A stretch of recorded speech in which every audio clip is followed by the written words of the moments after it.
Shalom, espero que você esteja bem. Estamos aqui para mais uma reflexão daquelas que eu tenho me proposto compartilhar, especialmente com as pessoas que são importantes para mim e com todo aquele que se interessa pela verdade, pela palavra de Deus, para aqueles que caminham mais próximos e também para aqueles que talvez eu nem conheça pessoalmente. Quero falar sobre uma vida relevante. Eu já toquei nesse tema em uma outra reflexão e hoje quero dar uma espécie de continuidade a esse tema sobre vida relevante, que eu julgo ser muito importante para cada um de nós. Deus nos deu a vida e muitas vezes nós vivemos a vida comum do lar, a vida comum do trabalho, a vida comum em sociedade, mas muitas vezes completamente desconectado desse propósito de ser relevante no lugar, no meio onde nós vivemos. Eu pergunto a você, a sua vida é relevante ou ela é uma vida absolutamente comum? A sua vida é relevante em sua casa, a sua vida é relevante no trabalho, a sua vida é relevante na escola, na faculdade, a sua vida é relevante para os seus vizinhos, a sua vida é relevante para a sua parentela, sua vida é relevante para a igreja que você frequenta, que você congrega. Sua vida é relevante para Deus. Que espécie de legado você tem deixado e para quem você tem deixado esse legado? O que tem de bom, de relevante no legado que você tem deixado para os outros que estão à sua volta, para os seus amigos, não é? A Bíblia nos fala em João, no Evangelho de João, capítulo 6, nos fala de um jovem, que a Bíblia não cita o nome dele, mas sabe aquela pessoa que está no lugar certo, na hora certa e preparada para ser relevante? E aí está a grande questão.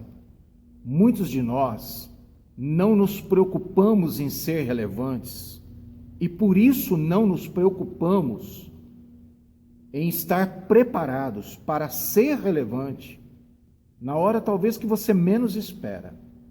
Então a Bíblia fala de um rapaz, no capítulo 6 de João, fala de um rapaz, num determinado momento, onde só ele, no meio de uma multidão, onde haviam pelo menos 5.000 homens, fora mulheres e crianças, pessoas que estavam atrás de Jesus para receber dele algum benefício, uma cura, uma palavra, um milagre.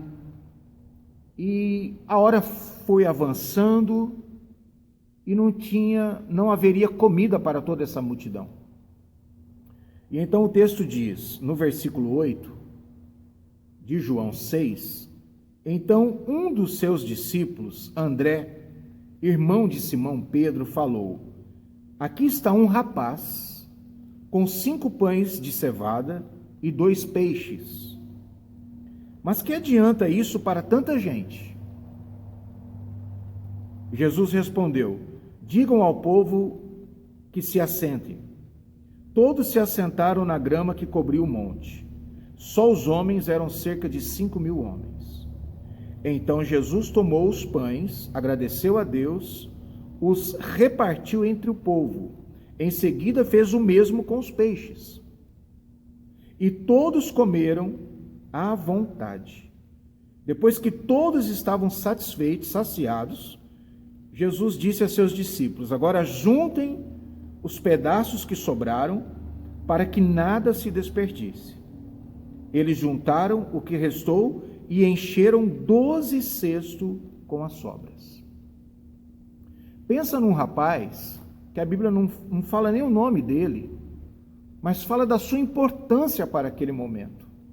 Ele foi absolutamente relevante, porque, logicamente, ele estava seguindo Jesus como os outros, mas estava naquela situação assim: se o horário avançar, eu estou preparado, eu não vou passar fome.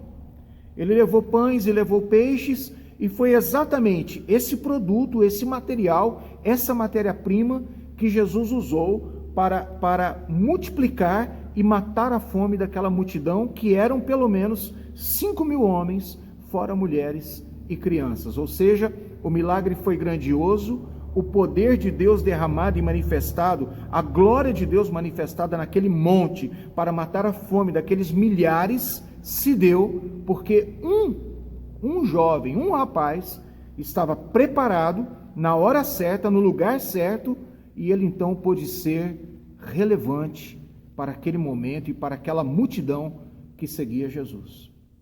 Sabe qual é o problema de muita gente? É que eles vivem tanto para si mesmos, tanto para suas coisas, tanto para os seus problemas, para as suas próprias necessidades, e dificilmente se preparam para ser relevantes para a sociedade, para os outros, para a família, para amigos, para parentes, para a igreja, para a sociedade em si, para o trabalho, onde você trabalha, ou seja, servir a Deus de forma relevante, de maneira que você se destaque dos demais, por ser aquela pessoa preocupada, interessada em ser relevante para os demais, além de viver a sua própria vida e as suas próprias questões. Sabe, aquele rapaz me ensina que ele não só colaborou para que Jesus resolvesse aquele problema daquela multidão, como ainda houveram sobras, ou seja, a relevância daquele rapaz rendeu frutos não somente para aquele momento, mas certamente seria útil os frutos que partiram dele para um segundo momento, depois daquela multiplicação que Jesus fez. Procure ser relevante, procure estar conectado nesse sentido. Tem pessoas lá fora precisando de você. Tem famílias agora sofrendo, por exemplo, com o coronavírus, precisando de uma ajuda, precisando de uma palavra de conforto, precisando de algo que possamos fazer para diminuir a dor e o sofrimento que elas estão vivendo nesse momento. Agora, recentemente, cerca de 2 dias atrás, morreram pessoas de frio em São Paulo. São situações que quem está preparado, quem está antenado, pode ser relevante naquele momento. Nesse exato momento, na sua cidade, tem gente passando necessidades grandes, e de repente você não está preocupado com isso e nem preparado para ser relevante. Que tal se você se preocupar mais com os outros e se preocupar menos consigo mesmo?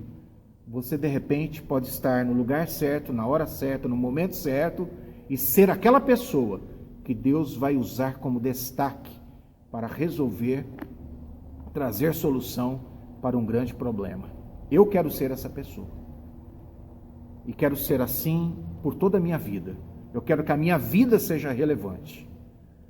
Que tal se você também pensar dessa maneira e buscar também ser relevante, estar preparado para ser relevante de alguma forma nas mãos de Deus?